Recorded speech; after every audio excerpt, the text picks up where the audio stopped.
Halo sobat terkasih dalam Tuhan Yesus Kristus, berjumpa kembali dengan saya di channel ini. Terima kasih teman-teman telah mendukung perkembangan channel ini dengan cara subscribe, like, comment, share. Tuhan memberkati kita. Sobat terkasih, lagi-lagi kita akan masuk dalam satu diskusi yang ilmiah yang mencerdaskan banyak orang, khususnya para polemikus, para muslim yang selama ini juga lebih dominan membahas tentang kekristenan. Nah, tugas kita adalah membukakan fakta-fakta yang ada supaya mereka agak sedikit bekerja lah. Tetapi alhasil teman-teman, mereka bukannya berbenah diri, tapi mereka malah mengamuk loh teman-teman. Nah, mari kita lihat dulu video berikut ini ya teman-teman. Jangan skip. Dengar teliti, pasang dengan telinga yang baik-baik. Jangan marah-marah, jangan lapor-melapor, seruduk segala macam itu. Karena orang yang mau cerdas, dia pasti menahan diri dan juga mau belajar dengan fakta-fakta yang dibukakan oleh orang lain. Ini dia videonya teman-teman. Silakan. Ya, Bang Saifullah, saya tanya dulu Bang. Anda muslim ya Bang? Muslim dong. Muslim, lihat tuh. Kalau muslim tuh ngomongin Allah biasa sambil merokok dia. Ya kan? Karena memang lagi ngomongin Allah ya. Gitu. Kan itu kan lihat tuh tulisan Arab, Muhammad. Ini udah pasti. Ini biasanya ormas-ormas gini biasanya mereka akan memaksa melakukan sesuatu nih. Wah, kumpulan preman. Nah, silakan. Apa yang mau Anda sampaikan? Ya, maksud saya gini, Dis. Gimana? Negara kita ini kan negara beberapa agama kan. Nah, cobalah jangan saya hanya mengasih tahu Bang Edis. Janganlah kita saling seperti ini sesama agama. Saling seperti apa? Saya tanya apa Bang? Saling seperti apa? Kita saling menghujat, saling memecah. Nggak Bang, bagus, Dis. Bang, di mana saya menghujatnya? Di mana saya memecahnya? Justru di sini saya mengajarkan kepada kalian untuk jadi orang waras. Kenapa orang mengeluarkan statement pendapat dia dipolisikan? Sekarang saya tanya dulu. Jangan-jangan nggak tahu. Mereka ini teman-teman kadang-kadang suka nggak tahu topik tapi ikut ngomong. Sebentar, saya tanya dulu. Saifullah, dengarkan dulu Saifullah. Saya tanya dulu. Apakah Anda dari NU atau Muhammadiyah? Nggak ada di mana-mana. Oke. Anda tahu nggak kasus yang menimpa Panji? Tahu. Apa kasusnya? Apa kasusnya? Ada hukum, Bang Edis. Ya, apa kasusnya? Enggak. Apa? Anda saya bilang kan? Sudah saya bilang. Udah saya bilang. Banyak orang kesini nggak ngerti masalah, nggak ngerti apa, ikutan ngomong. Sama seperti orang demo. Orang demo itu yang suka pakai daster itu yang suka teriak-teriak Allah itu di jalan. Coba tanyain, Bang, demo Bang? Iya. Emang demo apa yang didemoin Bang? Ah, kagak tahu. Gua mah kesini cuma makan nasi bungkus doang. berat. Bagaimana kamu datang ke sini tapi kamu nggak tahu apa yang lagi dipermasalahin? Saya tahu. Oke, apa yang lagi dipermasalahin? Coba, apa yang dipermasalahin? Saya cuma pengen ngasih tahu Bang Adis. Saya baru masuk nih. Saya sering ngikutin Bang Edis kan di sini. Nah, saya cuma mau ngomong, janganlah kita seperti itu. Kita ini umat. Kok janganlah seperti itu, Bang? Saya ini menyampaikan sesuatu supaya apa? Supaya bangsa kita ini cerdas. Kalau ada orang menyampaikan pendapatnya, ada orang menyampaikan sesuatu apa yang dipikirkannya, kenapa harus dilaporkan polisi? Dia bilang begini, Panji itu bilang begini, Bang. Orang yang sholatnya nggak pernah bolong, apakah dia otomatis dia orang baik?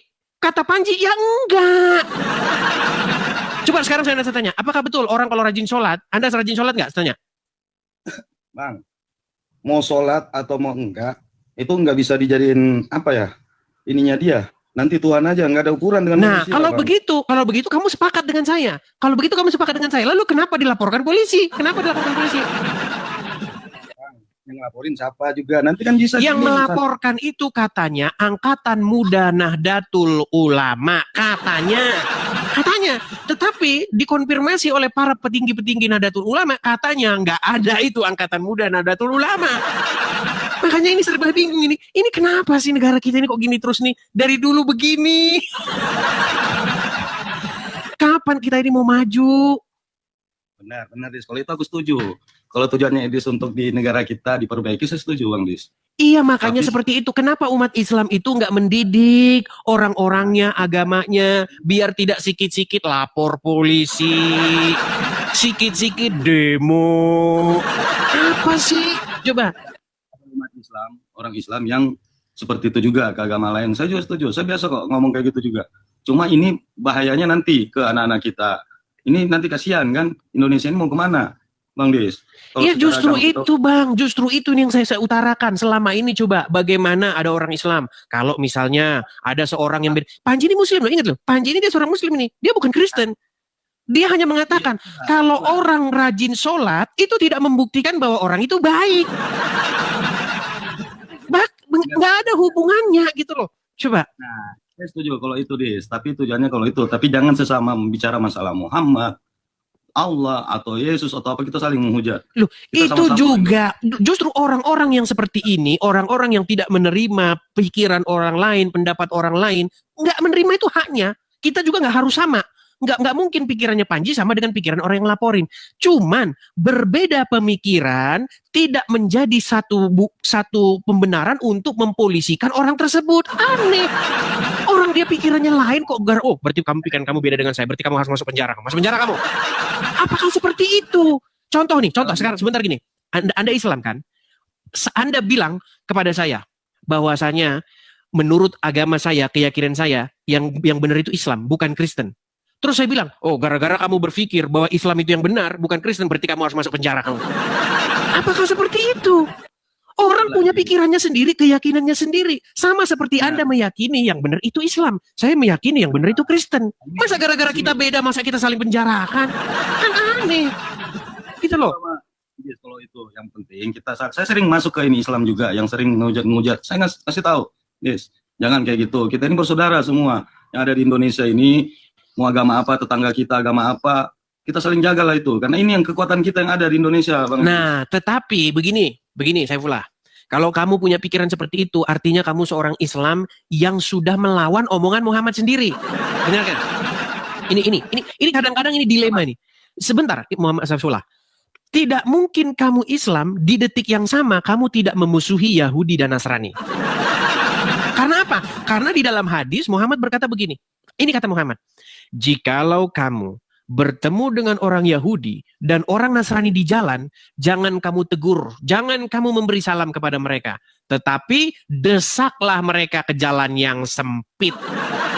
Bagaimana kamu berkata kamu Islam di detik yang sama, kamu mari kita mengasihi Yahudi dan Nasrani?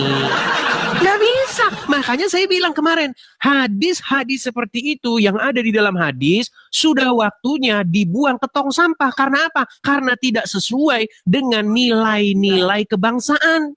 Nabi Muhammad, kamu mungkin lihat hadis yang satu, Muhammad ini dia universal, ini dia punya perkataan atau apa? Oke, sekarang saya tanya sama kamu. Gini, saya pula, betul atau tidak? Kalau Muhammad, betul atau tidak? Saya cuma mau jelasin. Gimana? Nabi Muhammad itu, kalau emang dia seperti itu, mungkin dari zaman Rasulullah dulu, sudah habis agama yang lain kan, tapi kan enggak, dia itu bagaimana dia, mengasihi semua, bahkan waktu yang dikuasai itu, Konstantinopel di zaman Al-Fatih, itu agama lain itu disayangi, dipelihara, bahkan Rasulullah menyuruh untuk jangan melukai atau mengapakan agama lain gitu. Ya, itu kan asumsi liarmu, nggak ada hadisnya. Tidak ada hadisnya. Perhatikan. Ini tema kita sudah berulang-ulang ya nih. Bagaimana kamu Islam tapi di detik yang sama kamu melawan Muhammad nih. Perhatikan nih. Apa kata Muhammad di dalam hadis nih? Ini loh, baca dulu. Saifullah, kita jangan omong kosong nih, perhatikan nih.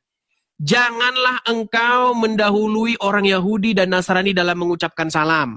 Selanjutnya apa dikatakan nih? Perhatikan. Apa katanya nih? Dikatakan bahwasanya jikalau kamu bertemu dengan orang Yahudi dan Nasrani, maka desaklah mereka ke jalan yang sempit. Nih, perhatikan. Perhatikan. Cara menghimpit mereka nih. Dikatakan di sini dalam sebuah hadis, perhatikan ya. Hadis apa dulu, Dis? Hadisnya nih, banyak sekali. Hadis riwayat Muslim, hadis riwayat Bukhari. Nih. Saya nggak pernah tahu itu. Iya, makanya kamu masih Islam. Karena kamu masih Islam, makanya kamu. Hadis itu juga sekarang kan banyak. Nah, berarti kamu setuju hadis-hadis seperti ini harus dibuang ke tong sampah? Nah, setuju kalau memang itu salah, Dis. Iya, oke baik. Ucapkan sama saya. Yuk, ayo.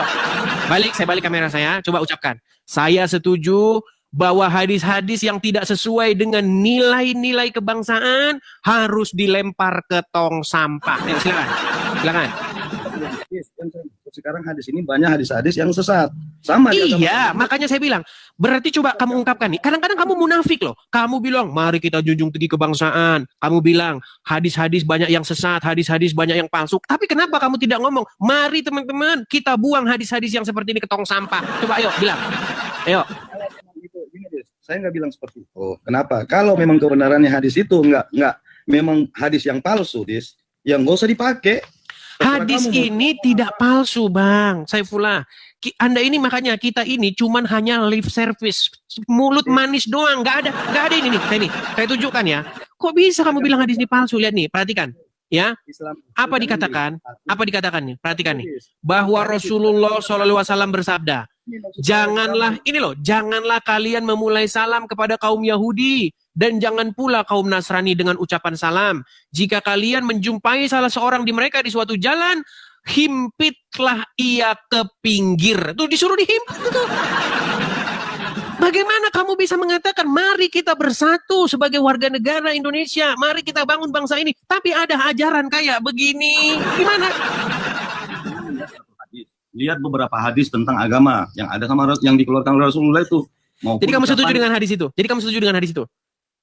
Saya nggak pernah baca hadis itu, Dis. Makanya kamu masih Islam. Udah, saya pulang. Udah, kita munafik di sini kalau kayak begini caranya. Kita munafik-munafikan.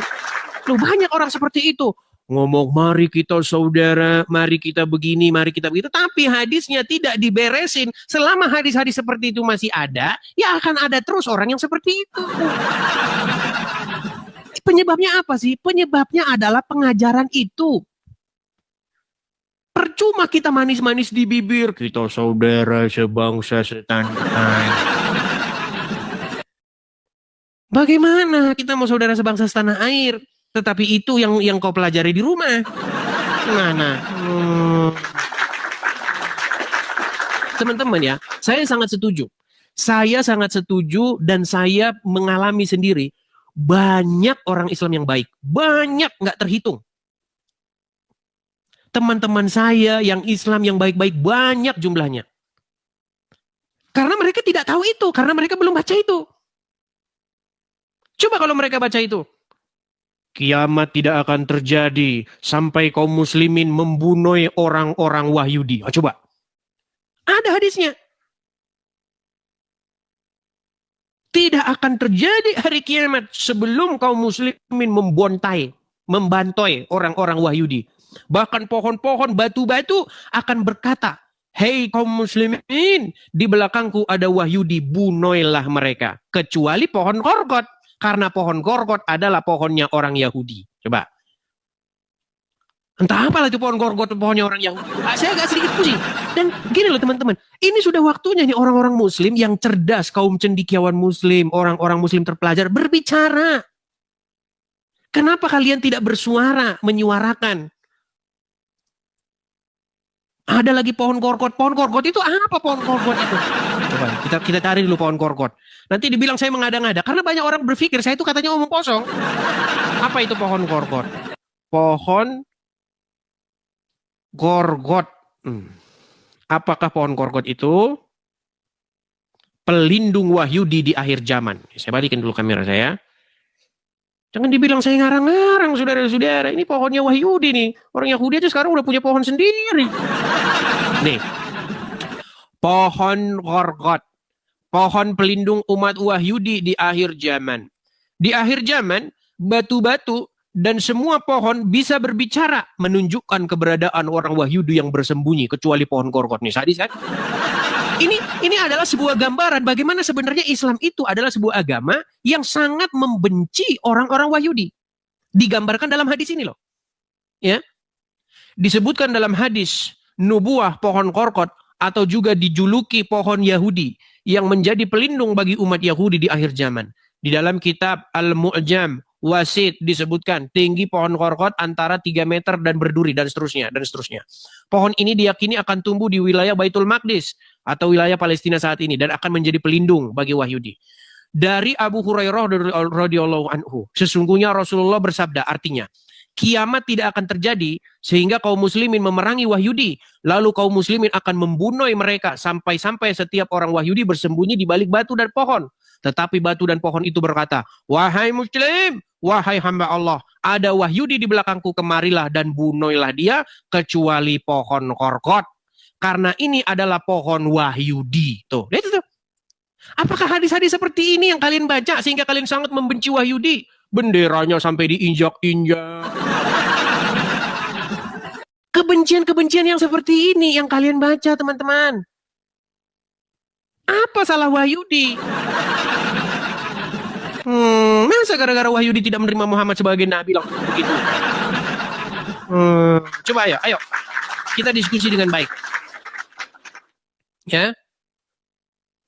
Saya balikan dulu kamera saya lagi. Kita kasih naik ada, sebentar ya. Kita kasih naik ada, sebentar. Kita cari yang muslim-muslim ya. Agi Febriawan, silakan. Agi Febriawan, silakan. Silakan Agi. Oke, Bang. Oke, Bang Agi, saya tanya dulu Bang Agi. Abang muslim, Bang? Muslim, Bang. Oke, silakan Bang. Apa yang mau Bang sampaikan? Menyikapi masalah perilaku seorang muslim yang misalkan tidak sesuai dengan ketentuan yang ada di muslim, memang itu patut disalahkan. Jadi itu bukan dari ajaran, tapi memang oknum. Semua polisi juga baik, tapi kan ada juga oknumnya yang tidak baik. Oke, jadi tidak bisa dipukul rata. Jadi menurut Anda, Bang, orang-orang Islam yang melaporkan Panji ini menurut Anda itu adalah oknum? Seandainya pelaporannya itu tidak sesuai, bisa jadi oknum. Bisa jadi oknum karena hawa nafsu, berangkat dari hawa nafsunya, dari kepentingan yang dia miliki. Padahal ajaran Islam itu sendiri. Jangan-jangan dia tidak tahu isunya ini. Coba saya bahas dulu, Bang. Isunya begini, Bang. Jadi Panji ini, dia ini adalah seorang stand up komedian. Tahu ya Panji ya, artis ya. Oke, ya tahu. Oke. Panji manusia milenial nih. Kalau manusia milenium itu yang zaman saya masih kecil ya. Begini. Jadi dia itu bikin pernyataan begini. Emang masa iya memilih pemimpin itu berdasarkan sholatnya nggak pernah bolong? Lalu dia bilang, apa kalau sholat nggak pernah bolong otomatis baik? Ya enggak, kata dia. Masa memimpin seorang pemimpin berdasarkan sholat? Lalu dia bikin perumpamaan. Contoh. Dibuka lowongan pilot. Syarat tidak pernah meninggalkan sholat. Bayangin, ada bikin lowongan pilot, syaratnya tidak pernah meninggalkan sholat. Bayangin, lagi mau take off, dipanggil, Allahu Akbar, Allahu Akbar. Oh bentar, pemirsa, ting tong. Para pemirsa, penumpang 737, Boeing 737, berhubung jam sholat, maka rapatkanlah saf. Makanya, apa nggak bubar itu pesawat kan? Makanya,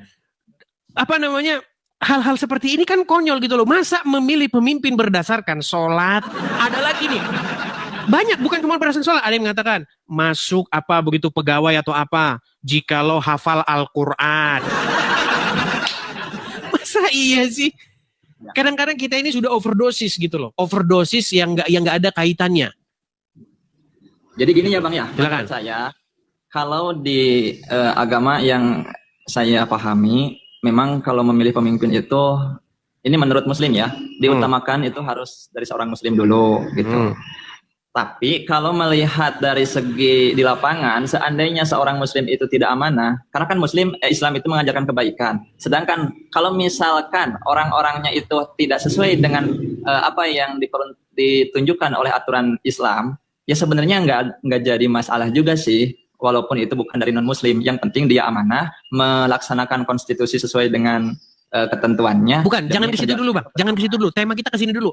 Apakah benar Bang, bahwa sholat yang rajin, sholat yang tidak pernah bolong, mengindikasikan bahwa seseorang itu baik? Belum tentu.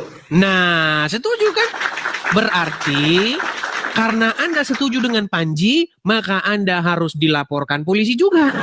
Karena apa? Karena ini namanya menista agama Islam. Iya.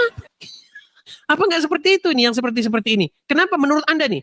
Anda sudah mengaku itu bahwa itu orang-orang yang lapor tuh kayaknya orang-orang yang terlalu overdosis. Apa pesan Anda nih kepada umat supaya umat itu sekarang lebih baik menjawab kritik daripada memenjarakan orang yang mengkritik? Silakan. Silakan. Gimana Bang? Maaf Bang, barusan ini ada yang Apa petuah, apa nasihat Anda kepada orang-orang Islam yang sikit-sikit lapor polisi, dikritik lapor polisi, beda pendapat lapor polisi? Contoh kejadian yang kemarin, Trans TV atau Trans 7, itu rame-rame digeruduk oleh para santri, bahkan mereka bernyanyi, apa jadinya negara tanpa santri?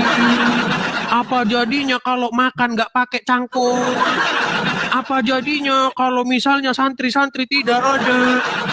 Kalian harus jawab, yang ada negara Indonesia maju, itu yang ada. Jadi saran saya seharusnya dicari dulu dengan baik, dengan bijak, duduk permasalahannya itu ada di mana. Jangan terlalu mengedepankan emosi, kepentingan pribadi dulu. Jadi harus dicari akar permasalahannya di mana, dan kita juga harus istilahnya itu konsisten lah dengan kebenaran. Jadi jangan seakan-akan kalau non-muslim itu pasti salah dan muslim pasti benar, itu kan belum tentu juga. Baik. Jadi harus dilihat dulu permasalahannya bagaimana, seperti apa, baru simpulkan. Gitu aja. Kalau begini Bang Aki.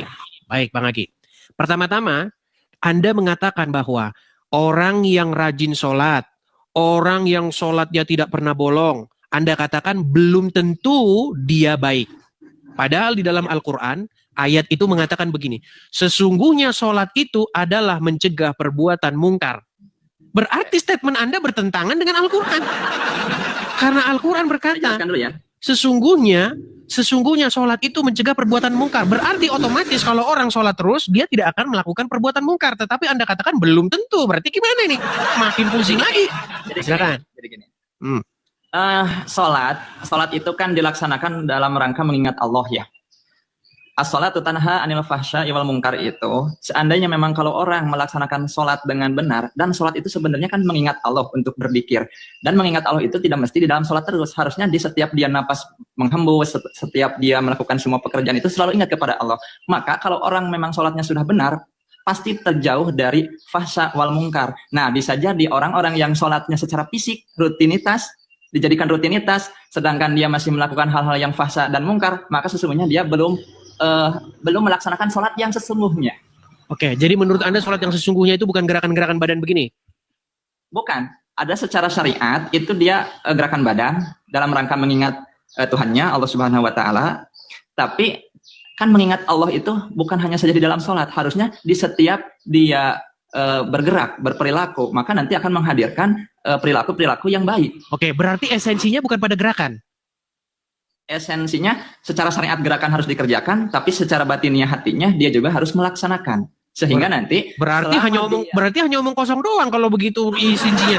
Sebentar, makanya saya bingung ini loh. Anda mengatakan sholat itu esensinya adalah untuk tidak melakukan perbuatan yang mungkar. Setuju? Ya, Lalu kalau sudah melakukan itu, sudah melakukan perbuatan yang tidak mungkar, apa gunanya gerakan-gerakan begini? Berarti sholatnya itu belum masuk ke dalam hatinya. Dalam artian sholatnya itu hanya gerakan yang memang gerakan itu secara syariat diharuskan, tapi secara kesadaran dia belum melakukan. Kadang kan ada orang yang lagi sholat itu misalkan mikirnya kemana gitu, ngelamun dan lain sebagainya, belum ya, khusyuk. Baik, jadi ini yang saya bilang teman-teman, mereka ini teman-teman, ya memang agak sedikit sulit ya, gini. Contoh. Saya itu sering ngeledekin ya, kata Rudi Iskariot katanya sandal pink yang misterius. Nah, di sini ada sandal pink misterius nih. Sering saya ledekin kalau misalnya dia lagi masak. Kalau lagi masak, oh itu harus begini, diaduk begini, terus agak ditabur-taburin begini, terus dikasih irisan begini, irisannya. Saya bilang begini, tetap aja juga masuk mulut juga acak-acakan. Kan kalau masuk mulut acak-acakan juga, masuk ke dalam perut juga, diaduk juga. Kenapa? Kan saya gini, kan biasanya koki-koki itu ya, orang-orang yang suka masak itu ya. Ininya di sini. Oh, kurang pas ini. Anggurnya diputar lagi, anggurnya geser ke sini. Ribet amat sih. Tetap aja masuk ke perut kok, makan ke perut. Intinya begini, intinya adalah masuk ke mulut. Itu kan esensinya. Masuk ke mulut, masuk ke dalam perut, mengenyangkan. Mau dia bolak-balik, mau dibikin nasinya di kiri, bawangnya di kanan, bawangnya di kanan. Nggak ada gunanya, sama aja masuk ke mulut. Kan itu esensinya. Nah sekarang, Ya, esensinya, sekarang begini. Kalau Anda ribet amat sih, Ke perut ya. tetap aja masuk ke perut kok, makan ke perut. Intinya begini, intinya adalah masuk ke mulut. Itu kan esensinya. Masuk ke mulut, masuk ke dalam perut, mengenyangkan. Mau dia bolak-balik, mau dibikin nasinya di kiri, bawangnya di kanan, bawangnya di kanan. Nggak ada gunanya, sama aja masuk ke mulut. Kan itu esensinya. Nah sekarang, Ya, esensinya, sekarang begini. Kalau Anda mengatakan bahwasanya esensi daripada sholat itu adalah mencegah perbuatan mungkar, bagaimana esensinya itu adalah yang penting suatu keadaan di mana Anda tidak melakukan kejahatan-kejahatan, lalu apa gunanya gini-gini? Gunanya buat apa kalau begitu? Setidaknya kan dengan orang Muslim melakukan rutinitas sembahyang itu, diharapkan rutinitas itu bisa meresap ke dalam hatinya sehingga dari situ bisa menghadirkan atau memunculkan perilaku yang baik. Oke, coba apa yang Kalau meresap misalkan- apa yang meresap ke hati seseorang jika seseorang begini-begini waktu sholat? Atau gini aja, gini. Apa yang meresap gini aja dah, gini. Ini apa nih namanya? Sodako bukan? Ya, sedekap. Oh, sedekap. Oke, sedekap. Apa yang meresap ke hati seseorang jika kan ada yang begini, ada yang di perut begini, betul toh? Aduh, saya kurang berdiri. Ya. Sebentar. Sodakop itu ada berapa versi, teman? Sebentar, saya balikin dulu ya. Sodakop Tergantung ada, mazhab sih, ada yang Oke, tergantung di mazhab. bawah. ada yang begini, betul nggak? Betul. Ada yang begini. Ya. Oke, betul. apa bedanya di begini sama di perut? Bedanya apa? Kalau begini lebih enak, kalau begini lebih tidak enak atau bagaimana? Coba jelasin sama saya. Coba. Kan gini ya, di dalam Islam itu juga ada yang disebut dengan madhab fikih yang mana bisa saja kayak gini, semua tata cara sholat itu diajarkan oleh Rasulullah. Karena di dalam qiraah membaca Al-Quran juga kan ada 7 qiraah, dan itu semuanya dibenarkan dalam kondisi yang pada waktu itu diajarkan, gitu kan. Berikut fikih sholat juga seperti itu. Jadi intinya gini lah, kehusuan itu adalah kesadaran. Ketika seseorang melakukan sholat, khusyuk berarti dia sadar kepada Allah dan juga itu harus terimplementasi di dalam rutinitasnya, keseharian di dalam melakukan segala sesuatu. Baik. Gitu. Tapi yang mau saya sampaikan begini, Bang Egi. Ya, saya sebagai orang Kristen ya. Di dalam kekristenan itu, ibadah yang sejati itu bukan melakukan gerakan-gerakan badan. Karena pengertian daripada ibadah itu sendiri, akar kata dari ibadah itu dari kata abdu atau hamba atau abdi bahasa Indonesianya. Penghambaan diri. Dan penghambaan diri itu tidak ditentukan dengan gerakan tangan, gerakan kaki, gerakan badan, tidak. Apa kalau orang ke gereja kalau tangannya tinggi, oh Yesus, makin tinggi tangannya makin orang itu baik? Ya kagak. Jangan salah, ada orang yang kalau ke gereja, makin histeris, ada banyak orang ke gereja ekspresinya begitu sangat luar biasa, tangannya ke atas, tapi kelakuannya tiap hari bajingan, banyak. Udah dulu ya, ada keperluan dulu ini. Oh, pergi dia, baik. Oke, Baik, kita pergi. Ya itu ya teman-teman ya, makanya kita itu harus memahami. Makanya kalau kita baca Alkitab, maupun kalau Anda baca Al-Quran, ya gunakanlah pikiran Anda. Jangan Anda gunakan pikirannya tetangga terus. Iya.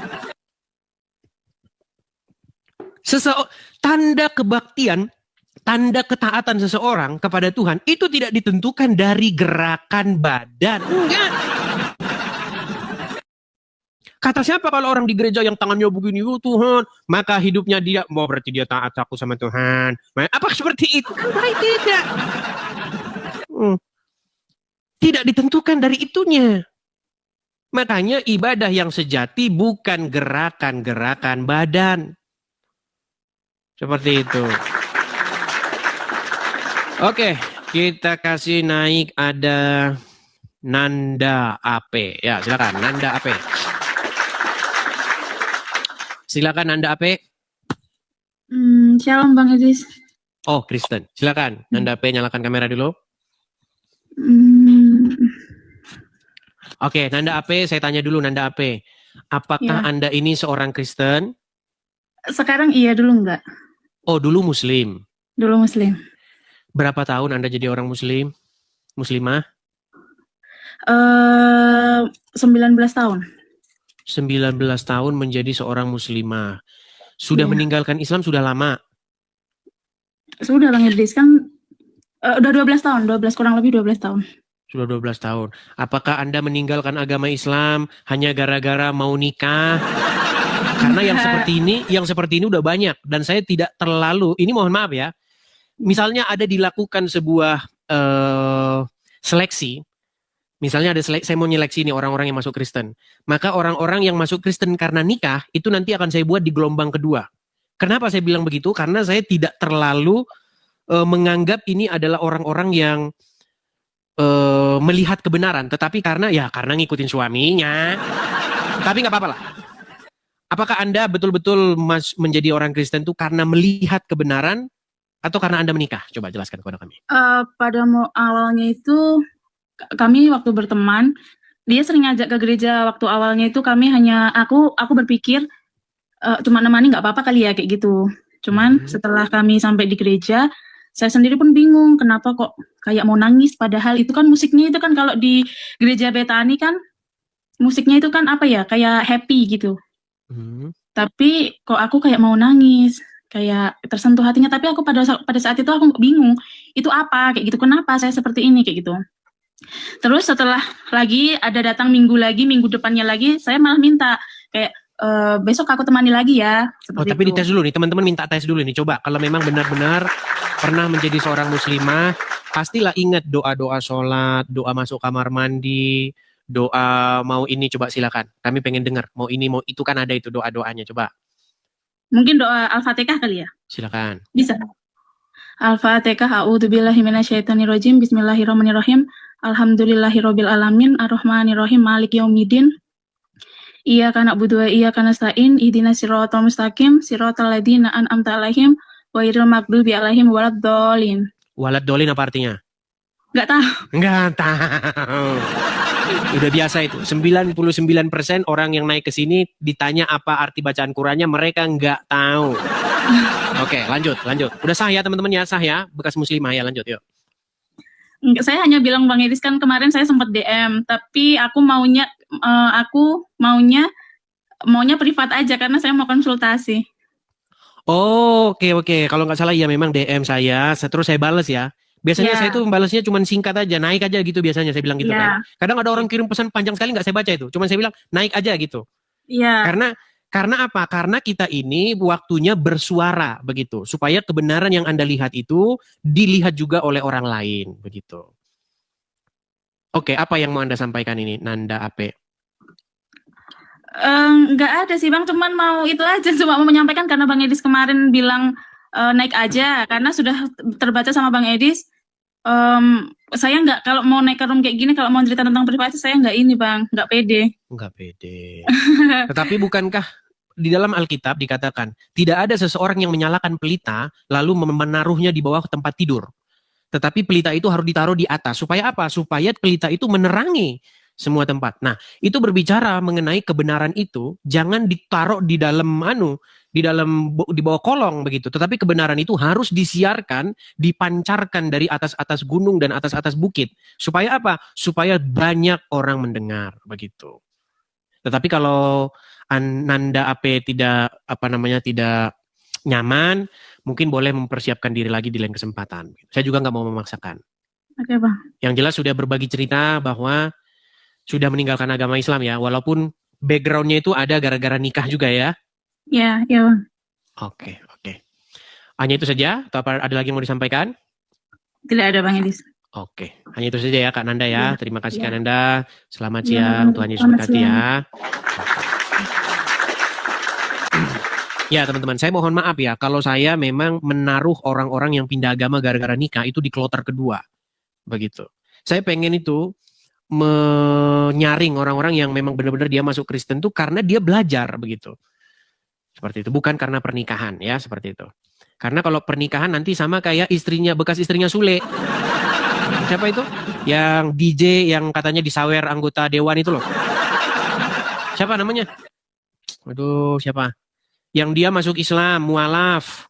Nah, terus habis Natali, ya kan? Dia kan mualaf tuh. Orang muslim seneng aja, woi mualaf. Semoga Natali menerima kebenaran Islam karena dia ternyata DJ bro. Itulah makanya karena kamu seneng orang mualaf doang, nggak menyeleksi, bukan karena dia mikir. Saya itu adil loh teman-teman, saya adil. Saya nggak mau kita ini jangan berstandar ganda. Orang kalau mualaf, jangan mualaf tuh ya karena nikah. Mualaf karena dia melihat kebenaran agama Islam. Apakah Natali dia melihat kebenaran agama Islam atau karena melihat duit? Nah, coba. Yang muslim-muslim nih, kalian harus udah waktunya berpikir nih. Room saya ini room yang paling objektif. Ya. Bahkan saya juga sering mengeluarkan pernyataan-pernyataan yang kontroversial. Karena apa? Karena memang kalau benar ya saya bilang begitu. Seperti itu, ya. Ya, silakan. Iya, waktu baru nikah sama Sule. Alhamdulillah sudah pakai hijab. Alhamdulillah sudah menerima kebenaran, sudah melihat kebenaran agama Islam. Slim. Iya Mbak ya pintar udah tahun 2026. Aduh. Yuk silakan. Kita kasih naik ada lagi yang muslim, Raisa. Oke, Raisa. Silakan Raisa.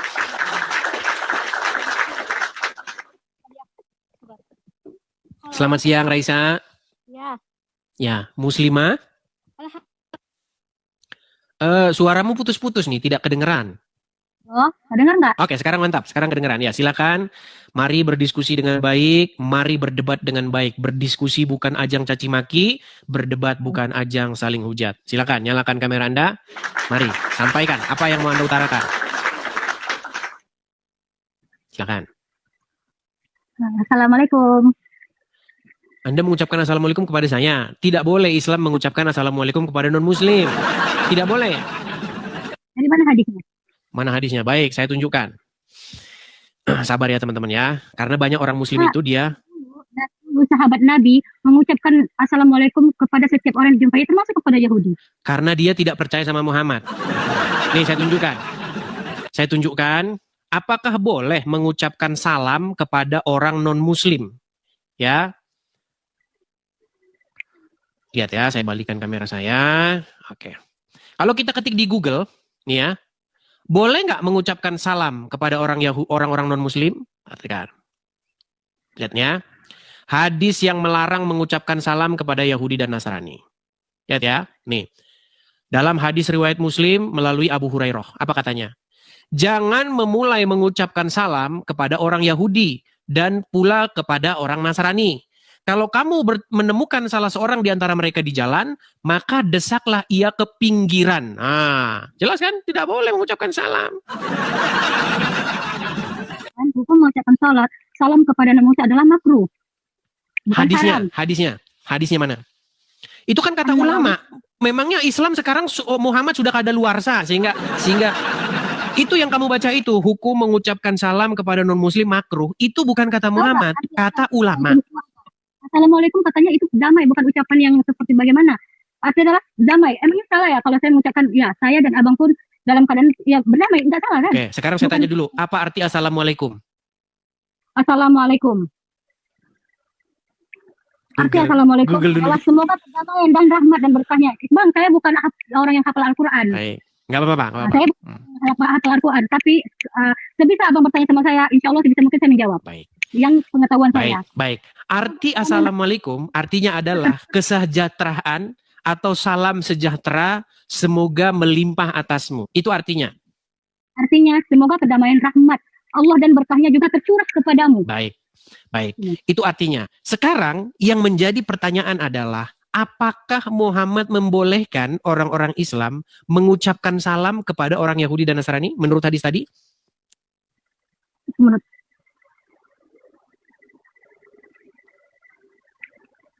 Google lagi. Gimana? Tahu saya tidak boleh mengucapkan asal. Oke, saya tunjukkan lagi hadisnya ya. Orang Islam ini memang teman-teman sebenarnya mereka itu hati nuraninya melawan Muhammad. Masalah agama atau masalah tadi topik yang abang perbincangkan yang ya, sebelum kita ke situ, Raisa, kita membahas dulu statement kamu yang mengucapkan kepada saya salam. Saya bilang sama kamu, kalau kamu jadi orang abang, apakah yang salam yang saya sampaikan itu membuat abang masalah atau keberatan bagi abang? Baik, salam kamu itu sangat baik dan saya menyambut hangat. Kenapa? Karena itu kebaikan yang kamu harapkan melimpah atas saya. Tetapi masalahnya Masalahnya Muhammad tidak membolehkan kamu mengucapkan itu kepada saya, gitu loh. Abang Coba. kata Nabi, tanya dulu kepada abang, apakah salam yang saya ucapkan kepada abang itu adalah keberatan bagi abang? Tidak, tetapi Muhammad melarangnya. Kalau misalkan Nabi saya pun melarangnya, itu hak saya mau mengikuti atau tidak. Sekarang saya mau bertanya sama Oke, abang, berarti kamu tidak mau mengikuti Muhammad? enggak, kenapa? Sebentar. Berarti kamu Apa? tidak mau mengikuti Muhammad? Kan, enggak, bagi saya, yang saya tahu, Nabi saya cuma berkata tidak boleh mengucapkan Natal, tidak mengucapkan salam. Muhammad tidak pernah melarang Natal, nggak pernah. Muhammad tidak pernah melarang mengucapkan Natal. Yang Muhammad larang itu mengucapkan salam. Bang, sudah jelas. Kalau kamu mengucapkan, berarti kamu sama dengan merayakan. Kamu berarti termasuk salah satu kaumnya juga. Oke, apakah kamu tahu bahwa menurut Al-Quran bahwasanya Isa itu adalah anak Allah? Enggak, Allah tidak diperanakan dan Allah tidak beranak. Allah Baik. itu tunggal. Baik, kalau saya buktikan bahwa Allah punya anak di dalam Al-Quran, gimana? Apakah kamu mau meninggalkan agama Islam siang hari ini? Yang mana? Baik. Pertama, sebelum saya itu dulu, saya tanya dulu kamu. Jika Allah punya anak, apakah kamu akan menyembahnya? Ya. Bagaimana? Tidak, karena Allah tunggal dan tidak diperanakan dan tidak dipersekutukan. Jika Allah punya anak, apakah kamu akan menyembahnya? Enggak. Oke, baik. Sebentar. Jika Allah punya anak, maka kamu tidak mau menyembahnya. Baik, saya akan bukakan. Baik, coba bukakan surat Az-Zumar.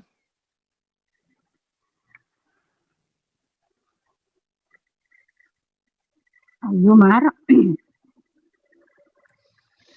Surat Az-Zumar ayat yang keempat. Az-Zumar ayat 4.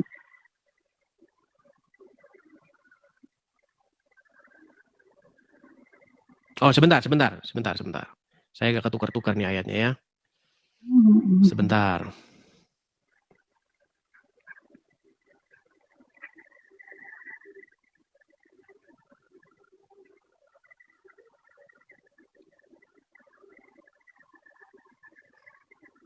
Sabar ya.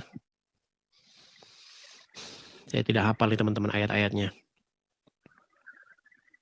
Oke, buka Quran surat Az-Zukhruf ayat 81. Az-Zukhruf ayat 81. Ayat 81. Ayat 81. Tadi kamu berkata kalau Tuhan punya anak, kamu tidak mau menyembahnya ya? Oke. Apakah itu? Isinya, katakanlah, hai Muhammad, jika benar Tuhan yang Maha Pengasih mempunyai anak, akulah orang pertama yang menyembah itu. Oke. Sebentar. Tenang. Tadi saya tanya sama kamu, Risha. Kalau Tuhan punya anak, ini kalau nih. Apakah kamu akan menyembahnya? Kamu bilang, tidak. Walaupun dia punya anak, saya tidak akan menyembahnya. Tapi di dalam surat Az-Zukhruf ayat 8, katakanlah wahai Muhammad, jika Tuhan yang Maha Pemurah punya anak, maka akulah Muhammad orang yang akan menyembah anak tersebut. Berarti kalau Allah punya anak, kalau Tuhan punya anak, maka kamu harus menyembah anak tersebut seperti Muhammad menyembahnya. Setuju? Tidak setuju, karena di sini tertulis jika benar ya, akulah yang menyembah. Berarti tidak Ini ada. berat ini teman-teman, ini berat. Risa, coba dengerin. Jika benar Tuhan pencipta alam, Tuhan yang Maha Pemurah punya anak, maka kamu akan menyembahnya nggak sesuai ayat Quran ini? Bang, Coba kamu baca dulu. Aduh, kurang bagaimana. Coba Risa, coba kamu baca pelan-pelan biar kami dengar. Katakanlah, hai Muhammad, jika benar Tuhan yang Maha Pengasih mempunyai anak, maka akulah yang menyembah. Ibaratkan sebagai ini contoh kecilnya Bang ya. Ibaratkan jika memang itu terjadi, maka akulah yang pertama kali. Oke, berarti kalau benar Tuhan Pemurah punya anak, Muhammad akan menyembahnya nggak? Iya, tapi kenyataannya tidak. Makanya Nabi Jangan dulu ke situ. Saya bilang kan jika. Aduh. Jika kalau benar punya anak, maka Muhammad akan menyembah anak tersebut. Setuju? Nah, maka kamu sebagai seorang muslimah, pengikut Muhammad, kalau betul Tuhan yang Maha Pemurah punya anak, kamu juga akan ikut-ikutan Muhammad menyembah anak tersebut. Setuju? Ya, setuju. Nah, tapi kenyataannya gitu dong. Baik, sekarang buka surat Az-Zumar ayat keempat. Coba. Sekarang abang, saya sudah jawab pertanyaan abang tadi. Sekarang saya mau bertanya sama abang. Sebentar, saya buktikan dulu Risa, bahwasanya Tuhan di dalam Al-Quran punya anak. Saya akan tunjukkan. Buka sebentar. Buka surat Az-Zumar. sudah jelas-jelas ayatnya berbunyi, jika saya mempunyai anak, maka sayalah yang akan menyembah anak Oke, itu. saya akan tunjukkan bahwa Allah punya anak dalam Al-Quran. Buka surat Az-Zumar ayat keempat. Buka surat Az-Zumar ayat keempat. Bacakan kepada saya.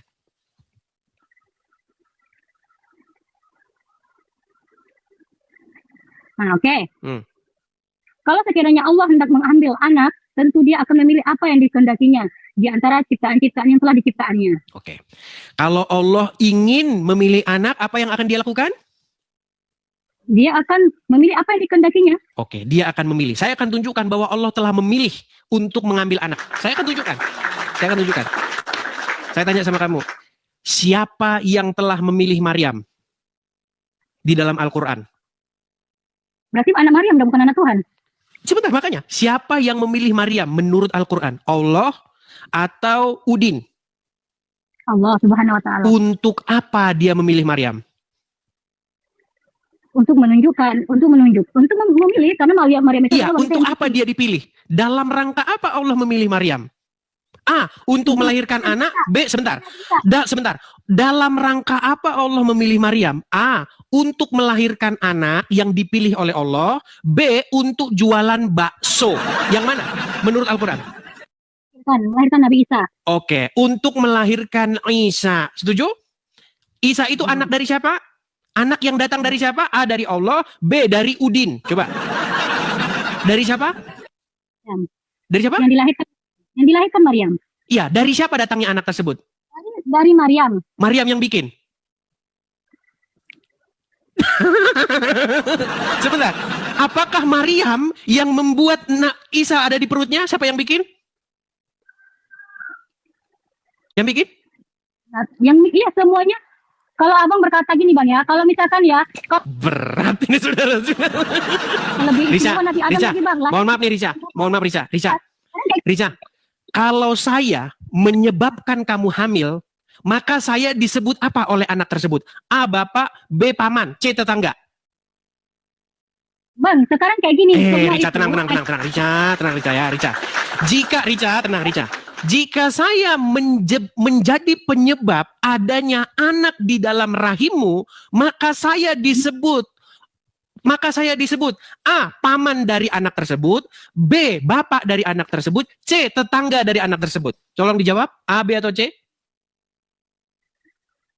Bang, aku nggak ngerti loh bang bahasa statement yang abang buat. Sulit ini. Gini. Ini siapa yang menyebabkan Maria mengandung? Tidak, A, Allah, B, Udin. Sebentar. Siapa yang menyebabkan Allah mengandung? A, Allah, B, Udin. Allah. Oke. Menitipkan roh itu. Oke, berarti Allah yang menyebabkan Maria mengandung. Berarti Allah yang menyebabkan Maria hamil. Katakan gini, abang bisa mengatakan Sulit, saudara. Riza, tenang. Riza. Enggak, abang mengatakan Maryam hamil disebabkan oleh Allah. Abang sudah ada hadis yang menunjukkan bahwa Allah itu laki-laki. Sebentar, siapa yang menyebabkan Maryam hamil? Maryam tidak hamil disebabkan siapa-siapa. Dia Berarti Maryam hamil sendiri.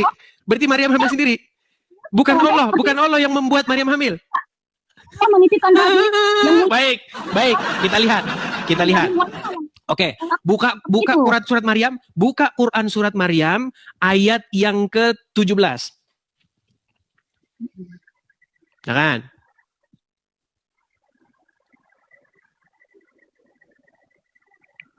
Dia berusaha mengasingkan diri dari manusia dan menjadi untuk beribadah kepada Allah. 18. Dia siapa? Dia Maryam ya? Jika engkau takut kepada Allah, maka janganlah mendatangiku. 19.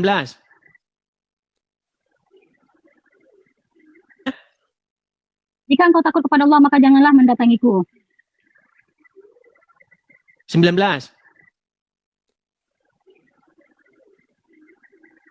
Jibril AS berkata, aku bukanlah manusia, namun aku adalah orang utusanmu. Dia mengutus untuk menyampaikan anugerah kepadamu, anak laki-laki yang baik dan suci. Oke, berarti 20-nya. Jibril, Oke, 20-nya. Bagaimana mungkin aku punya anak? Betul. Bagaimana mungkin aku mempunyai anak laki-laki, padahal tidak pernah seorang laki-laki pun menyentuhku. Aku bukan seorang pelacur. Baik, betul. Jadi Maryam bingung. Bagaimana mungkin saya punya anak? Sedangkan tidak pernah seorang lelaki pun menyentuh saya. Dan saya bukan seorang pezina, bukan seorang pelacur. Ayat 21-nya.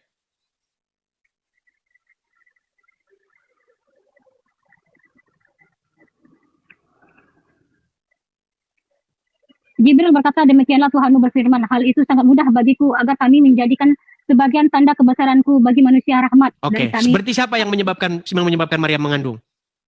Itu kan satu ke suatu kebesaran Iya, Tuhan berarti siapa yang membuatnya?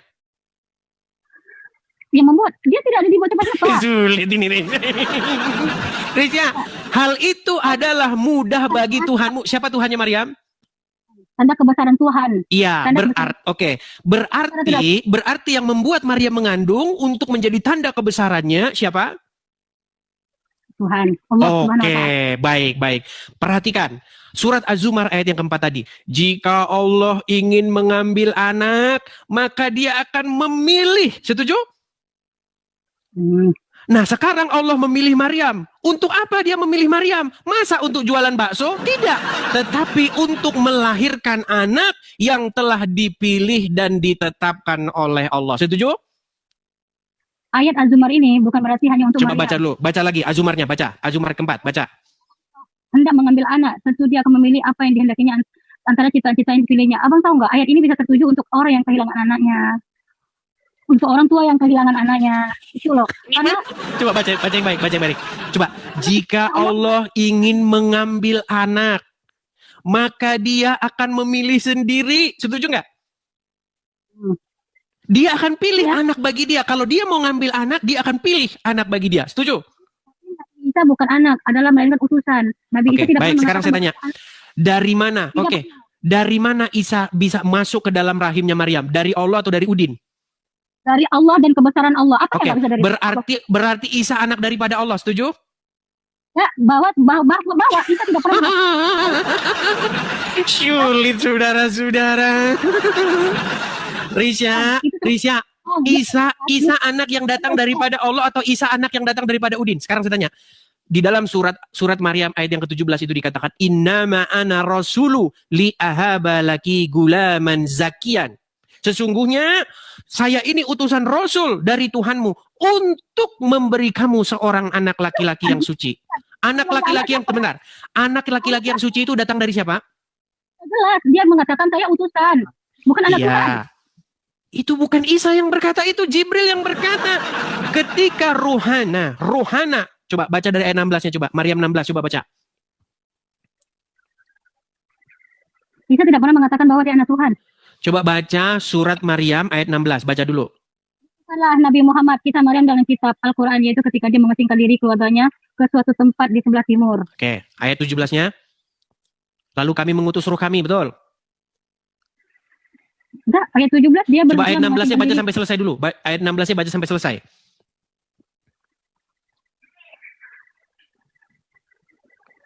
Ceritakan Nabi Muhammad kisah Maryam di dalam kitab Al-Quran, yaitu ketika dia mengasingkan diri keluarganya ke suatu tempat di sebelah timur Baitul Maqdis. Ada ayat 16 itu. 17. Surat Maryam, dia beruzlah mengasingkan diri dari manusia dan menyendiri untuk beribadah kepada Allah. 17-nya. Ayat 17. Oke, 18-nya. Maryam terperanjat dan takut sebab melihat jelmaan Ibril. Dia berkata, sesungguhnya aku berlindung kepada Allah yang maha pemurah daripadamu. Jika kamu seorang bertakwa kepada Allah, maka jauhkanlah diriku karena aku sudah memohon perlindungan kepada Allah. Oke. Berarti ada seseorang yang datang kepada Maryam, betul? Oke, apa kata orang tersebut yang datang kepada Maryam tersebut? Apa omongan dia? Dia akan menitipkan roh janin ke dalam rahim Maryam. Oke, baiklah, walaupun itu katamu sendiri, tapi dalam Al-Quran berkata begini, sesungguhnya saya ini adalah salah satu kebesaran kami. ya, sesungguhnya saya ini adalah utusan Allah kepadamu untuk memberi kamu seorang anak laki-laki yang suci. Betul? Dan salah satu bentuk Oke, kebesaran kami. anak laki-laki yang suci itu datangnya dari Udin atau dari Allah? Dari Maryam dan Allah yang memberi anak itu. Oke, datangnya dari siapa? Datangnya dari Allah. Datangnya yang dari datang oleh Allah. Maryam. Berarti Isa adalah anak yang dari Allah. Setuju? Anak dari Maryam. Sulit ini, sulit. Maryam itu hanya tempat untuk melahirkan sosok Isa. Isa itu gini loh. Isa gini, apakah Maryam berhubungan badan? Sebentar. Apakah Maryam berhubungan badan dengan laki-laki? Tidak. Oke, berarti anak laki-laki itu datangnya dari Allah, betul? Betul. Nah, berarti Isa itu anak yang dari Allah. Setuju? Kita semua dari Allah, Bang. Isa dulu. Jangan kita semua. Ini Isa, dengar. Isa adalah seorang anak yang datang dari Allah dimasukkan ke dalam rahim Maryam. Setuju? Enggak, dari Maryam. Anak Isa adalah anak dari Maryam. Berarti Maryam kawin. Tidak, anak Sulit ini berat. Risha, saya cuma mau bilang sama kamu begini, Risha. Saya harus mengembalikan kamu ke dalam surat Az-Zukhruf. Yesus mengatakan bahwa dia anak Tuhan, dia mengklaim diri dia anak Tuhan. Saya mau tengok apa. Itu loh, Al-Qur'anmu tadi sudah bilang, Risha, bahwasanya Isa itu adalah anak yang daripada Allah. Anak dari Allah disebut Isa bin Allah, Isa anak Allah. Gimana sih? Hadisnya yang mengatakan mengklaim Isa adalah anak saya, tapi Risha, saya tanya sama kamu. Betul tidak, Risha? Betul tidak kamu adalah anak dari bapakmu? Betul atau tidak? Betul. Berarti Risha, taruhlah nama bapakmu misalnya Usman. Anggap nama bapakmu Usman. Berarti Risha binti Usman. Setuju? Oke. Isa adalah anak yang datang dari Allah, dititipkan atau ditiupkan ke dalam rahimnya Maryam. Itu tadi yang kamu katakan. Setuju? Oke. Berarti Isa adalah anak yang daripada Allah. Setuju? Anak yang dititip. Iya, dari siapa dia? Datangnya dari siapa? Dari Allah atau dari Udin? Bang, kita semua makhluk hidup ini dari Allah, Bang. Jangan semua dulu, Isa dulu. Jangan semuanya, Isa dulu. Isa datangnya dari siapa? Dari Allah dititip. Oke. Dari Allah. Oke. Isa datangnya dari Allah. Kalau kamu dikatakan Risha datangnya dari Usman, berarti Risha anak daripada Usman. Berarti Risha binti Usman. Berarti Isa bin siapa? Bin bapak saya. Isa Tidak ada bin. Sulit ini saudara-saudara, sulit. Oke lah, Risha, saya nggak mau memaksakan. Gini, saya cuma mau bilang sama kamu begini. Risha. Oke, di agama mungkin seperti ini ya. Saya tanya, di ayat mana bahwa Yesus pernah mengklaim bahwa dia anak Tuhan? Injil ayat berapa? Baik. Kamu ingin berkata di mana Yesus berkata bahwasanya dia adalah anak Tuhan. Baik. Jadi ada sebuah diskusi yang sangat penting. Ini saya sebut sebagai siapa Yesus, kata Yesus. Baik. Sekarang berdasarkan agama, Injil kita, berdasarkan kitab. Baik. Jadi teman-teman, banyak orang Muslim bertanya kepada Kristen, Yesus itu siapa? Jadi jawabannya, siapa Yesus, kata Yesus sendiri. Perhatikan.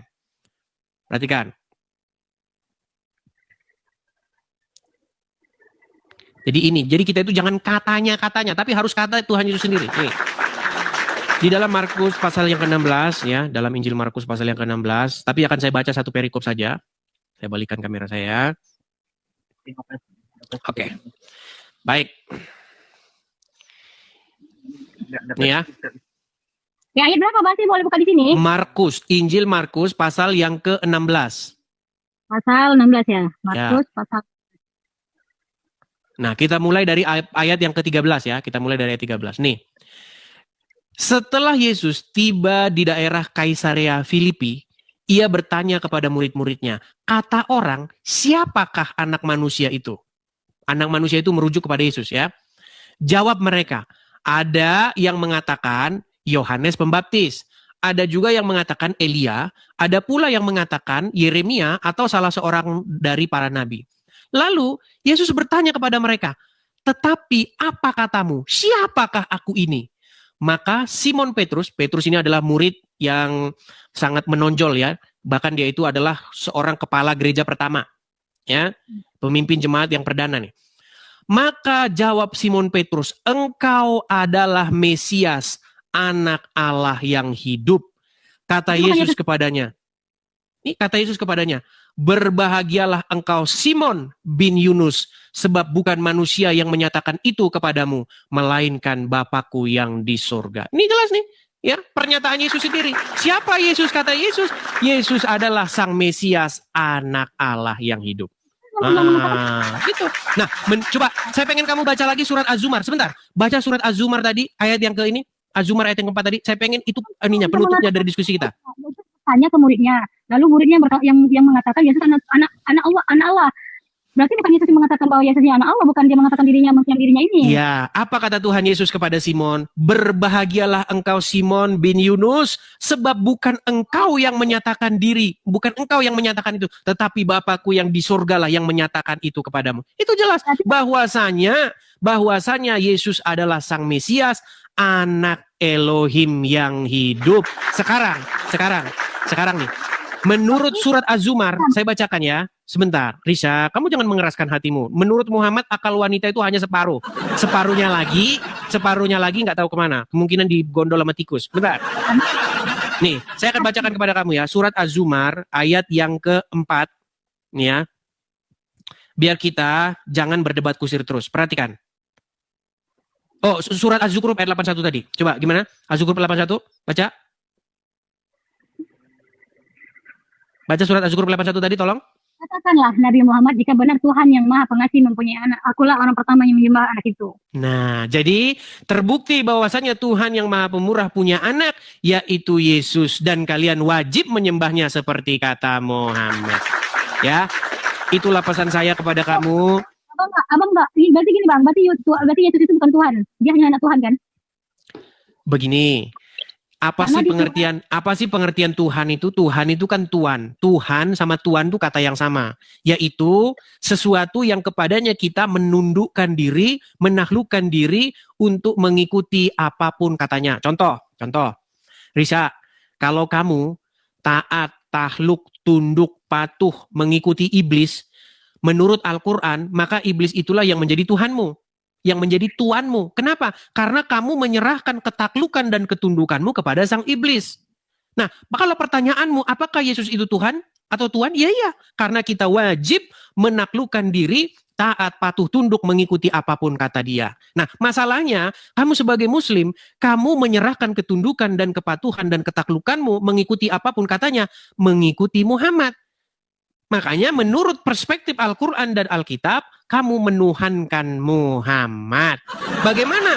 Bagaimana cara kamu menuhankan Muhammad? Yaitu dengan cara menundukkan dan menaklukkan diri kamu kepadanya, sehingga apapun kata Muhammad, kamu harus kerjakan.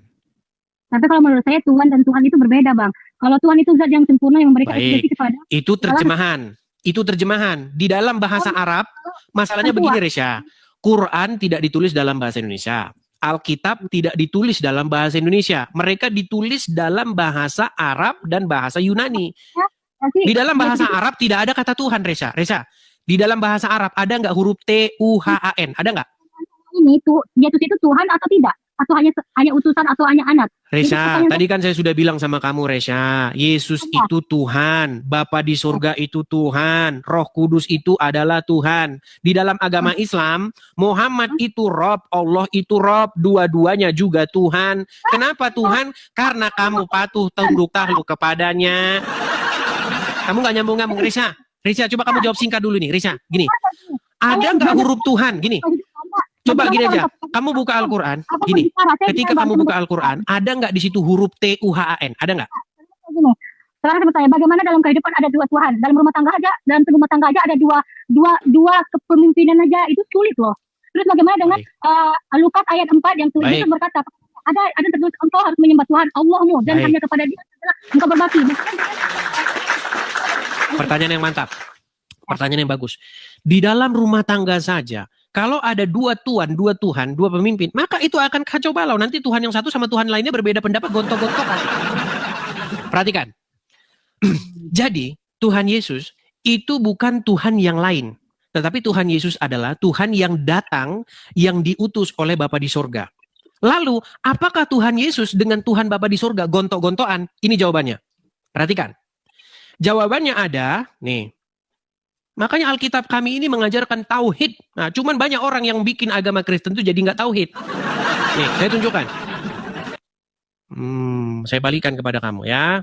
Ini jawabannya. 1 Korintus pasal yang ke-15. Bentar.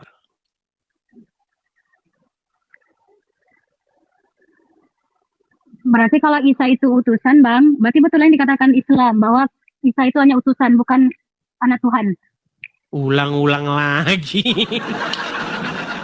Gimana sih kamu, Risa? Kok jadi balik-balik lagi ke situ? Bilang tadi barusan dia utusan.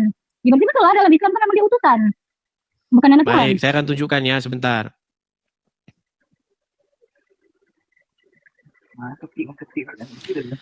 Nih ya. Saya akan bacakan di dalam 1 Korintus pasal yang ke-15. Teman-teman bisa bantu saya, kadang-kadang saya kalau nginget ayat ini agak sedikit lupa loh ya. Terus ayat berapa, Bang? Sebentar. Sabar. Sesuatu kaki, bentar ya. Iya. Oke, 1 Korintus pasal yang 15 ayat 27 ya. Nih. Korintus pasal 1 Korintus 15 ayat 27. Korintus 15 ayat 27. 15 ayat 27. Nih, apakah Yesus Tuhan, Bapa Tuhan, maka akan gontok-gontokan seperti katamu? Enggak. Nih, saya balikan ya. Nih, perhatikan. Ya. Nih. Saya akan baca ayat sebelumnya ya. Nih, saya akan baca ayat sebelumnya biar kita nggak kehilangan konteks. Intinya itu di 27. Tapi kita mulai dari ayat yang ke-25. Karena ia harus memegang pemerintahan sebagai raja. Ia di sini Yesus ya. Karena ia Yesus harus memegang pemerintahan sebagai raja sampai Allah meletakkan semua musuhnya Yesus di bawah kakinya Yesus. Musuh yang terakhir yang dibinasakan adalah maut atau kematian. Jadi musuhnya manusia itu yang terakhir itu adalah kematian, dan itu sudah dikalahkan oleh Yesus. Perhatikan. Sebab segala sesuatu telah ditaklukkan Bapa di bawah kakinya, kaki Yesus. Tetapi kalau dikatakan bahwa segala sesuatu telah ditaklukkan, maka teranglah bahwa ia sendiri yang telah menaklukkan segala sesuatu di bawah kaki Kristus itu tidak termasuk di dalamnya. Jadi maksudnya begini, segala sesuatu itu harus ditaklukkan, ditundukkan kepada Yesus. Supaya apa? Supaya dengan perantaraan Yesus, semua makhluk di bumi ini bertekuk lutut. Maka ketika semua itu sudah terjadi, maka Yesus akan membawa semua manusia yang telah ditaklukkannya itu kepada Bapa di sorga. Makanya Yesus itu adalah Tuhan untuk kemuliaan Allah. Begitu. Jadi Yesus dan Bapa di surga nggak gontok-gontokan. Justru Yesus melakukan kehendak Bapa di surga. Yang gontok-gontokan itu Allah sama Muhammad. Allah bilang di dalam Al-Quran, ya ayyuhallazina amanu, wahai orang-orang yang beriman, ucapkanlah perkataan yang benar. Muhammad ngomong, boleh bohong. Nah, gontok-gontokan. Jadi pertanyaan saya di ayat Korintus ini, apa yang ditaklukkan? Segala sesuatu ditaklukkan di bawah kaki Yesus. Kenapa ketika dia disalib sama Yahudi, kenapa dia tak bisa menaklukkan Yahudi itu? Bagaimana? Loh, dia menaklukkan itu dengan cara bangkit mengalahkan maut. Gimana? Apa yang mengalahkan maut? Bukannya mati itu. Baik, sekarang begini. Baik, sekarang kita harus gunakan bahasa-bahasa sederhana. Perhatikan. Kalau orang mati, misalnya Muhammad mati. Sampai sekarang dia masih mati, masih meninggal. Setuju? Iya. Oke, yang menang Muhammad atau kematian? Sekarang Muhammad meninggal kan? Artinya Muhammad, sebentar. Tenang Risa. Begini Risa. Artinya maut, kuasa kematian atau kuasa maut, dia masih mati, masih meninggal. Setuju? Iya. Oke, yang menang Muhammad atau kematian? Sekarang Muhammad meninggal kan? Artinya Muhammad, sebentar. Tenang Risa. Begini Risa. Artinya maut, kuasa kematian atau kuasa maut itu masih menginjak lehernya Muhammad. Kenapa? Karena Muhammad tidak bisa bangun. Karena apa? Karena tenang Risa. Tenangkan dirimu Risa. Tenangkan dirimu Risa. Tenang. Risa. Ketika Muhammad meninggal, saya tanya sama abang lah, bagaimana cara dia menyelamatkan umatnya sementara dia menyelamatkan diri sendiri aja dari beberapa. Loh, dia bangkit. Seandainya Yesus tidak bangkit, maka nasib kami sama seperti kalian, mengikuti orang mati di kuburan. Risa. Yang dilakukan itu apa? Yang Kamu jangan dilakukan kemana-mana dulu, Risha. Pokok bahasan kita adalah bahwa kematian itu telah ditaklukkan oleh Yesus. Sehingga Yesus menaklukkan yang namanya maut dan kerajaannya. Kematian dan kuasa. Kematian, makanya di dalam Injil. Hai maut, di manakah sengatmu? Makanya maut tidak berkuasa atas Yesus. Makanya Yesus bangkit. Sementara maut berkuasa atas Muhammad. Makanya Muhammad masih di kuburan. Makanya saya bilang sama kamu, Risha, ayo Risha, datang kepada Dia yang mengalahkan maut. Karena orang yang mengalahkan maut tersebut, yaitu Yesus, adalah jalan dan kebenaran dan hidup. Makanya datang kepada yang hidup, dipimpin oleh yang hidup, menjadikan yang hidup sebagai junjungan pemimpin kita, supaya kita taat, patuh, tunduk kepadanya. Jangan ngikutin orang mati di kuburan. Kurang bagaimana saya menjelaskan kepada kamu, Risha? Kurang bagaimana? orang-orang apa lah, kenapa nggak mati? Tadi kenapa mati di kuburan? Ini susah ini, Risha. Risha, apa yang diajarkan oleh Tuhan Yesus? Barang siapa, Risha, sebentar Risha. Salib, dengar Risha tenang. Seorang Kristen yang sejati itu harus memikul salibnya. Tetapi salib itu bukan berbicara mengenai kayu. Salib itu berbicara mengenai penderitaan. Karena zaman sekarang tidak ada lagi hukuman salib. Zaman sekarang itu, hukumannya itu, cobaan dan godaan itu contohnya. Misalnya, dipersekusi sama orang muslim. Misalnya kalau ketemu sama misalnya si pendebat-pendebat muslim katanya darah saya dihalalkan. Ya kan? Awas kamu, kalau ketemu sama saya borok. Nah itulah salib yang harus saya pikul. Kenapa? Karena kalau misalnya ketemu dengan mereka, katanya mereka itu videonya udah saya upload tuh. Awas kamu ya kalau ketemu dengan saya. Nah itu. Berbicara tentang salib itu jangan kamu kecilkan saja kayu balok seperti itu. Itu zaman dulu. Karena sekarang udah gak ada lagi hukuman salib. Hukuman yang sekarang itu adalah yang diderita oleh umat Kristen adalah penindasan-penindasan. Contohnya mau ke gereja sama orang muslim dihalang-halangi. Dipasangin toa gede-gede. Ya kan? Allahu Akbar, Allahu Akbar. Tuh, orang mau ke gereja tapi diganggu-ganggu. Itulah salib yang harus dipikul oleh orang Kristen. Dan ketika orang Kristen memikul salib, satu, tidak boleh membalas. Tidak boleh membalas kejahatan dengan kejahatan. Itu. Makanya seperti itu. Kekristenan itu tidak boleh membalas kejahatan. Bahkan kepada orang yang memusuhi kamu sekalipun. Kamu harus berdoa dan meminta berkat. Memberkati orang-orang yang menganiaya kamu, membenci kamu, memusuhi kamu. Beda dengan Islam. Orang gak salah saja, kalau ketemu Yahudi dan Nasrani suruh pepet di jalan. Jadi Risa, saya rasa tidak perlu panjang lebar. Kalau sekarang kamu mungkin masih berkeras. Gini Risa. Nanti Gereja ada yang makan tubuh dan darah Kristus. aduh Risa, satu-satu lah Risa. Nanti kemana-mana Risa, kemana-mana. Udah gini aja. Begini, kamu tonton dulu gini Risa. Ini kamu lihat video-video saya. Penjelasan saya itu udah semua. Gimana nih makan tubuh dan darah, itu sudah saya jelaskan semua. Gak usah banyak-banyak dulu, intinya begini. Pertama-tama, kamu harus... Yang sama Yesus. Benar kan? Ya udahlah Risa. Saya rasa jangan banyak-banyak dulu. Nanti kamu banyak melawannya. Saya sarankan kepada kamu banyak belajarnya dulu sajalah ketimbang melawannya, oke? Kamu tinggal jawab aja pertanyaan saya kalau saya salah. Kalau sekiranya saya salah, tinggal jawab. Karena kan memang itu yang saya bilang. Risa, nanti kebanyakan Risa. Kamu saja yang itu dulu saja. Nanti kebanyakan kemana-mana. Bilang, kan? Kita besok lagi. Ini saya mau rehat dulu. Saya rehat dulu ya. Yesus memikul salib. Salib itu kan Yesus dipaksa memikul. Yang dibuat oleh orang Yahudi. Bukan Yesus yang menginginkan dia mati di salib itu. Risa, itu sudah saya jawab. Siapa yang menginginkan supaya Yesus disalib? Siapa yang menginginkan supaya Yesus ditelanjangi, dibunuh, digebukin seperti itu? Siapa yang menginginkan? Diarak seperti itu. Diarak di tengah-tengah masyarakat. Dibawa di bukit, di kayu, dipancung, digantung di sana di atas kayu salib. Siapa yang menginginkan itu? Banyak orang Kristen katanya yang menginginkan itu Bapa di surga. Begini. Itu kemarin itu kontroversial itu. Itu statement saya yang sangat kontroversial di 2025. Begini. Keinginan untuk menyalibkan Yesus, keinginan untuk membunuh Yesus, keinginan untuk mempermalukan Yesus, mengarak dia di tengah jalan, di pasar, di ini, itu adalah keinginan daripada si jahat.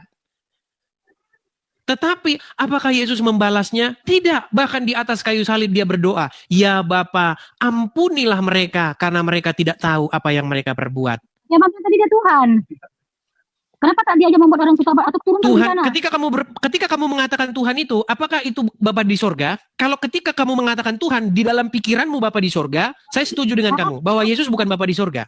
Kalau Tapi kamu, intinya tenang, ketika kamu mengatakan Tuhan, kata Tuhan itu kamu maksud adalah Bapa di sorga, saya setuju dengan kamu bahwa Yesus bukan Tuhan di situ. Maksudnya Tuhan Bapa di sorga. Masalahnya banyak orang tidak tahu Tuhan itu apa. Tuhan itu adalah title, gelar. Itu bisa disematkan kepada siapapun. Kalau kamu takluk tunduk kepada iblis, maka iblis itu jadi Tuhanmu. Itu ada loh ayat di dalam Al-Quran. Apakah kita itu tidak pernah mengaku bahwa dirinya Tuhan? Dia hanya utusan. tidak pernah mengaku dirinya Tuhan, maksudnya tidak pernah mengaku bahwa dirinya Bapa di surga, betul? Tidak Saya setuju pernah dengan kamu itu. Ya, dia Tuhan gitu. Tapi yang benar dong yang saya bilang tadi. Ya belajar dulu, Risa ya. Risa, kamu belajar dulu. Nanti kalau kamu udah banyak belajar, baru kamu ngobrol sama saya lagi, oke? Setuju? Tapi kalau Kristen nggak perlulah berbuat apa ya, berbuat baik ya. Karena kan dosanya udah ditanggung sama Tuhan, udah disebutkan sama Yesus kan.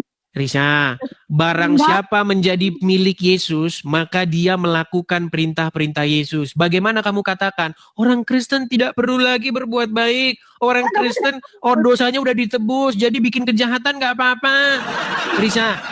Risa, kalau kamu menjadi milik suamimu, apakah kamu berkuasa lagi? Sebentar, coba dengerin saya. Kalau kamu menjadi milik suamimu, apakah kamu berkuasa lagi atas tubuhmu itu sendiri? Kamu bisa menyerahkan tubuhmu kepada siapapun yang kamu mau? Kalau kamu suami dari orang? Bisa nggak? Enggak. Baik, seperti itu juga orang-orang Kristen. Kami adalah umat yang sudah ditebus, dibayar oleh darah yang mahal. Maka hidup kami, tubuh kami bukan milik kami sendiri, tetapi milik dari yang empunya kami, yaitu Yesus. Nah, kalau kami milik Yesus, maka kami mengikuti perintahnya. Bagaimana mungkin kami milik Yesus, tapi kami berbuat jahat? Yang seperti itu agama Islam. Nih, perhatikan. Kalau kamu agama Islam, Risa, kamu itu masuk surga walau kamu mencuri berzina. Perhatikan ya. Coba dengar. Ini bukan kata saya, perhatikan. Ini kata Muhammad, perhatikan. Di mana? Man qala la ilaha illallah Muhammadur Rasulullah dakhalal jannah. Siapa yang mengucapkan la ilaha illallah Muhammadur Rasulullah dakhalal jannah. Semua umat Muhammad sallallahu alaihi wasallam masuk surga. Nabi yang mengatakan, datang sahabat bertanya, wa in zana wa in saraq, bagaimana kalau dia berzina? Bagaimana kalau dia mencuri? Kata Nabi, wa in zana wa in saraq, dia berzina, dia mencuri, tetap masuk surga. Pezina, pencuri. Ya, itu tidak.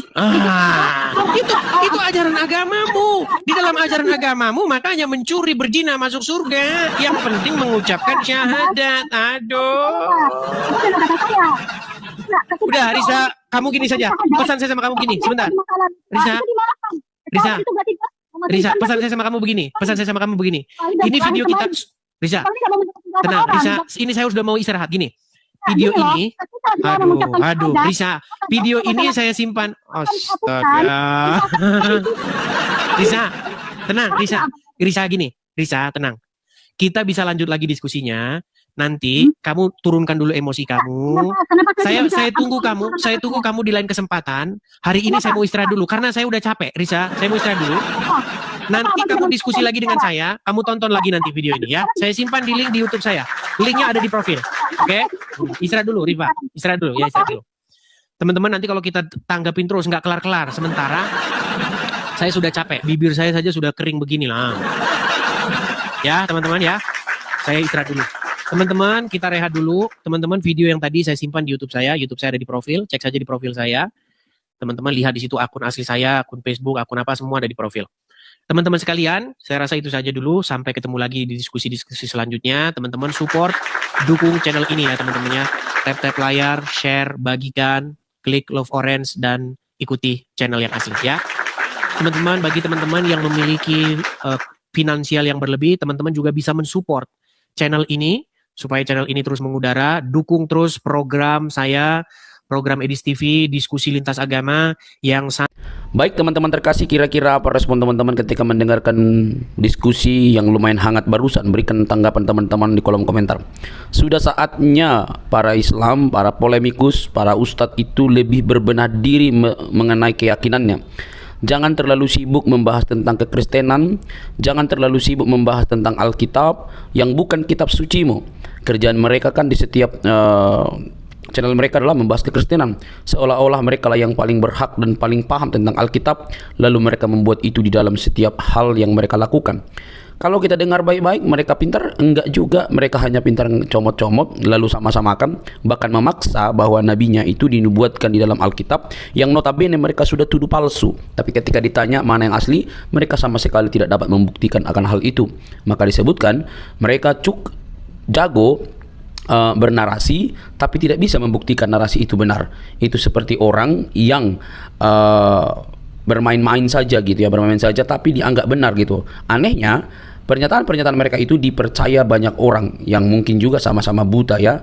Makanya saya bilang bahwa mereka sudah saatnya berbenah diri dan mempelajari keyakinannya dengan lebih teliti, mempertanyakan segala sesuatu yang berkaitan dengan iman Islamnya, mempertanyakan moral nabinya, mempertanyakan tentang hadisnya. Benarkah seperti itu? Jangan sampai para ustadz itu lebih sibuk membahas kekristenan karena merasa aman, lalu mereka mengabaikan kitab suci mereka. Karena kalau mereka lebih kritis, maka mereka akan mendapatkan situasi yang berbeda, karena di antara sesama mereka belum tentu cukup berani untuk membuka tabir kebenaran bagaimana itu Islam yang sesungguhnya. Karena fakta sudah terjadi bahwa ketika ada orang jujur dan mempertanyakan iman Islam, maka yang terjadi adalah mereka mendapatkan hal-hal yang kurang baik di tengah-tengah diri mereka, dan itu sudah pernah saya bahas di dalam satu topik ya. Teman-teman yang terkasih dalam Tuhan Yesus Kristus, maka ketika apologetik Kristen ini mempertanyakan segala sesuatu yang berkaitan dengan iman saudara, ya jangan baperan dong, jangan kepanasan. Mungkin Anda tidak mendapatkan literatur atau Anda begitu buta, taunya hanya hafal doang, ikro dan lain sebagainya itu ya, menghafal cara penyebutannya, cara pelafasannya begitu ya. Akhirnya habis waktu, tidak lagi menemukan apakah kitab suci ini sesuai dengan fakta historis atau hanya cuma untuk diberikan lalu dihafalkan yang tak pernah habis-habisnya begitu ya. Semoga bukan demikian. Tapi faktanya teman-teman bahwa Ustadz Musnir juga sudah mengingatkan bahwa kita jangan seperti burung beo ya. Kita suka menghafal tapi kita senang berbahasa Arab tapi kita tidak mengerti artinya, kan itu celaka teman-teman. Nah, lewat kehadiran apologetik Kristen ini kiranya dapat membenahi diri kalian supaya lebih melihat apa yang harus kalian pelajari dan bagaimana iman Anda yang sesungguhnya. Jangan sampai kalian itu sibuk sekali mencari dan menunjuk kesalahan-kesalahan dalam kitab suci orang yang sebenarnya tidak ada kesalahan di dalamnya. Semua hanya halusinasi yang kalian tampilkan, tetapi itu cukup dianggap benar oleh para pengikut kalian yang juga sama-sama mungkin buta. Oke teman-teman, saya berharap ini menjadi PR bagi teman-teman.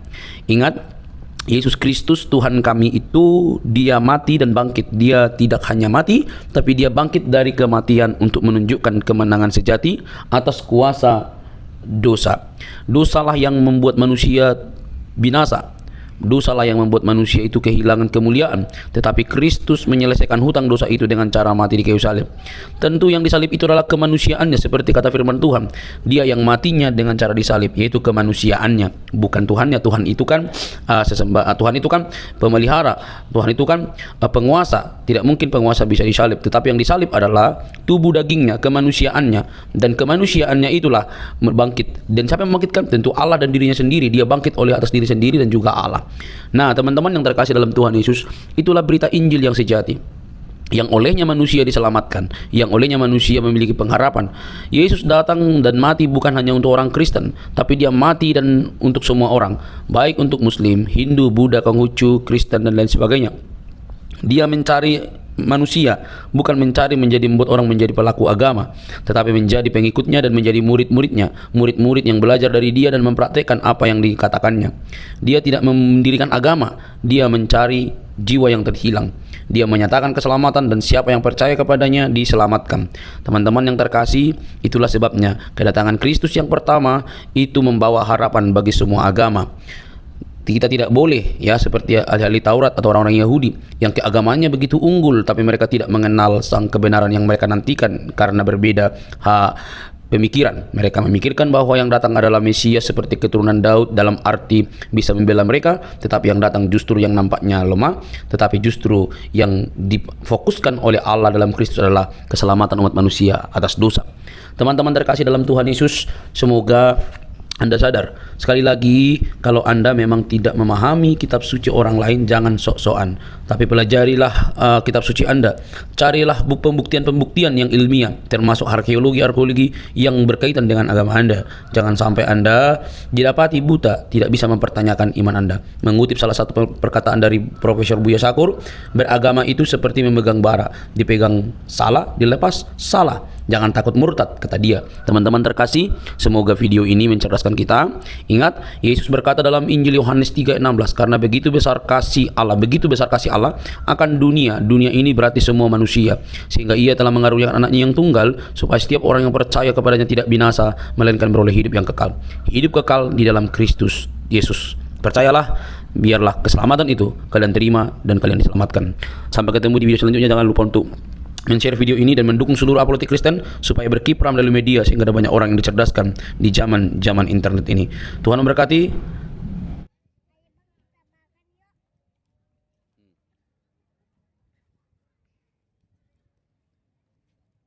Makanya